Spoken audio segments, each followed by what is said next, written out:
एक किसान अपनी खेतों के लिए पानी की तलाश में बहुत परेशान था। वह कई दिनों से अपने खेतों के आसपास कुएं की खोज कर रहा था। अंत में उसे एक कुआं दिखा जो उसके खेतों के पास था। यह देखकर किसान बहुत खुश हुआ और उसने सोचा कि अब उसकी परेशानी दूर हो जाएगी।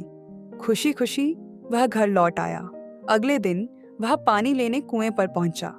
जैसे ही उसने कुएं में बाल्टी डाली, एक आदमी वहां नहाए आकर बोला, यह कुआं मेरा है, तुम इससे पानी नहीं ले सकते।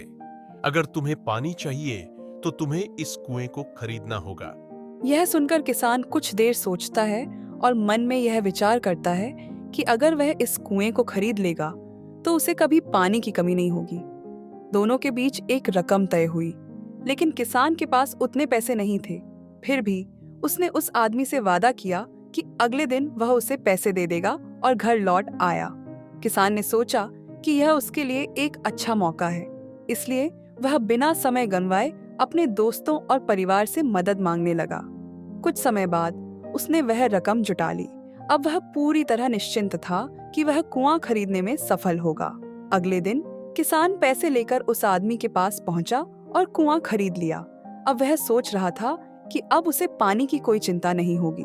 जैसे ही वह कुएं से पानी निकालने के लिए बाल्टी उठाने लगा, वह आदमी फिर से आया और बोला, तुम इस कुएं से पानी नहीं ले सकते। मैंने तुम्हें कुआं बेचा है, पानी नहीं। किसान बहुत निराश हुआ और उसने इस मामले में न्याय के लिए राजा अकबर से शिकायत की। राजा अकबर ने पूरी कहानी सुनने के बाद उस आदमी को दरबार में बुलाया। राजा ने उससे पूछा, तुमने इस किसान को कुआं तो बेच दिया, लेकिन पानी क्यों नहीं लेने दे रहे हो? आदमी ने कहा, महाराज, मैंने केवल कुआं बेचा है, पानी नहीं।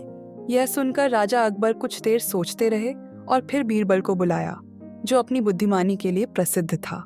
बीरबल ने पूरी बात सुनने के बाद उस आदमी से कहा, ठीक है, तुमने कुआं बेचा है, लेकिन फिर तुम्हारा पानी यहाँ क्या कर रहा है? कुआं अब किसान का है, तो तुम्हें अपना पानी फौरन निकाल लेना चाहिए। यह सुनकर उस आदमी को समझ आ गया कि उसकी चालाकी अब नहीं चलेगी। उसने राजा से माफी मांगी और माना कि कुएं के पानी पर भी किसान का अधिकार है। राजा अकबर ने बीरबल की चतुराई की तारीफ की और उस आदमी पर धोखाधड़ी के लिए जुर्माना लगाया।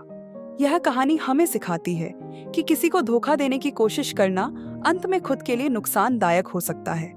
अगर आप दूसरों से अधिक चालाक होने का दावा करते हैं, तो यह हो सकता है कि कोई और आपसे भी अधिक चतुर हो। ऐसे में आपकी चालाकी उल्टी पुल्टी गड़काज सकती है, जैसे इस कहानी में उस आदमी के साथ हुआ। धन्यवाद। अगर आपको वीडियो अच्छा लगा हो तो वीडियो लाइक करें, शेयर करें और चैनल को सब्सक्राइब करें।